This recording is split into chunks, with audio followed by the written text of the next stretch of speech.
చెన్నైలో తితిదే బోర్డు సభ్యుడు శేఖర్ రెడ్డి నివాసం కార్యాలయంలో ఐటీ అధికారులు సోదాలు చేస్తున్నారు. శేఖర్ రెడ్డితో పాటు మరో 2 ఇళ్లలో అధికారులు సోదాలు చేపట్టారు. 60 మంది బృందంతో మొత్తం 8 చోట్ల ఆదాయ పన్ను శాఖ అధికారులు దాడులు చేస్తున్నారు. అన్నానగర్, టీనగర్ ప్రాంతాల్లోనూ సోదాలు సాగుతున్నాయి. ఇప్పటి వరకు జరిగిన సోదాల్లో సుమారు 90 కోట్ల నగదు, 100 కిలోల బంగారం గుర్తించారు. స్వాధీనం చేసుకున్న నగదులో 70 కోట్లు కొత్త కరెన్సీ ఉంది. కాట్పాడిలోని శేఖర్ రెడ్డి బంధువుల ఇళ్లలో ఐటీ సోదాలు కొనసాగుతున్నాయి. శేఖర్ రెడ్డి తమిళనాడులో ఇసుక, గనుల వ్యాపారం నిర్వహిస్తున్నారు.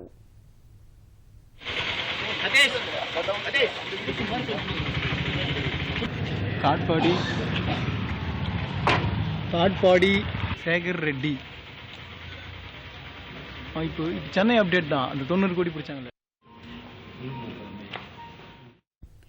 ఐటీ సోదాలపై మరింత సమాచారాన్ని మా ప్రతినిధి శ్రీనివాస్ అడిగి తెలుసుకుందాం. శ్రీనివాస్, ఐటీ సోదాలు ఎప్పటి నుంచి జరుగుతున్నాయి? ఇప్పటి వరకు గుర్తించిన నగదుపై అధికారులు ఏమంటున్నారు?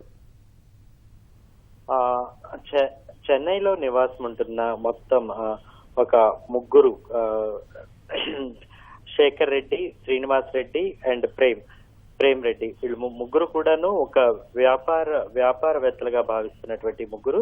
ఇందులో శేఖర్ రెడ్డి టీటీడీలో బోర్డు మెంబర్ గా ఉంటున్నారు.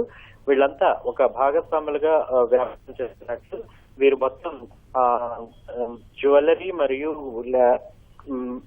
శాండ్ మైనింగ్ అండ్ ఇసుక మరియు గనుల సంబంధించిన వ్యాపారం నిర్వహిస్తున్నట్లు అందిన సమాచారం మేరకు ఐటీ ఆదాయ పన్ను శాఖ అధికారులు ఈ ఉదయం సోదాలు నిర్వహించారు.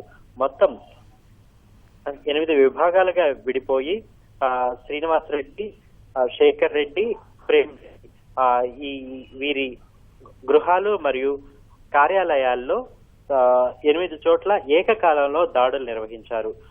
దీనికి సంబంధించి వీరికి మొత్తం 90 కోట్ల నగదు స్వాధీనం చేసుకుంటున్నట్లు తెలుస్తోంది. ఈ 90 కోట్ల నగదులో 70 కోట్లు కొత్త కరెన్సీలో ఉంది అని చెప్తున్నారు. మిగతా 20 కోట్లు వచ్చి పాత కరెన్సీలో ఉన్నట్లు చెప్తున్నారు.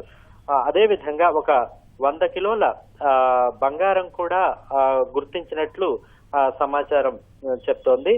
మొత్తం మీద చెన్నైలో జరిగినటువంటి ఈ మధ్య కాలంలో డిమానిటైజేషన్ తర్వాత జరిగినటువంటి ఒక ఐటీ సోదాలుగా దీనిని చెప్పొచ్చు. మరి ఇంకా సోదాలు కొనసాగుతూ ఉన్నాయి. దీనికి సంబంధించి ఇంకా మరింత సమాచారం స్పష్టత రావాల్సి ఉంది. ధన్యవాదాలు శ్రీనివాస్.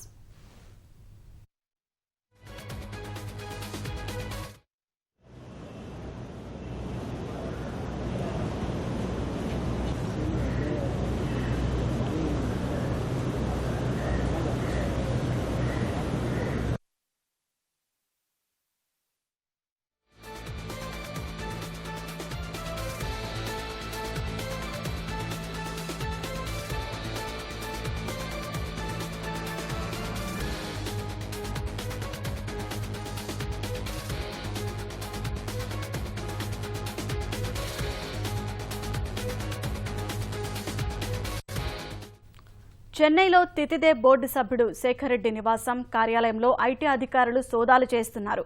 శేఖర్ రెడ్డితో పాటు మరో 2 ఇళ్లలో అధికారులు సోదాలు చేపట్టారు. 60 మంది బృందంతో మొత్తం 8 చోట్ల ఆదాయ పన్ను శాఖ అధికారులు దాడులు చేస్తున్నారు. అన్నానగర్, టీనగర్ ప్రాంతాల్లోనూ సోదాలు సాగుతున్నాయి. ఇప్పటి వరకు జరిగిన సోదాల్లో సుమారు 90 కోట్ల నగదు, 100 కిలోల బంగారం గుర్తించారు. స్వాధీనం చేసుకున్న నగదులో 70 కోట్ల కొత్త కరెన్సీ ఉంది. కాట్పాడిలోని శేఖర్ రెడ్డి బంధువుల ఇళ్లలో ఐటీ సోదాలు కొనసాగుతున్నాయి. శేఖర్ రెడ్డి తమిళనాడులో ఇసుక, గనుల వ్యాపారం నిర్వహిస్తున్నారు.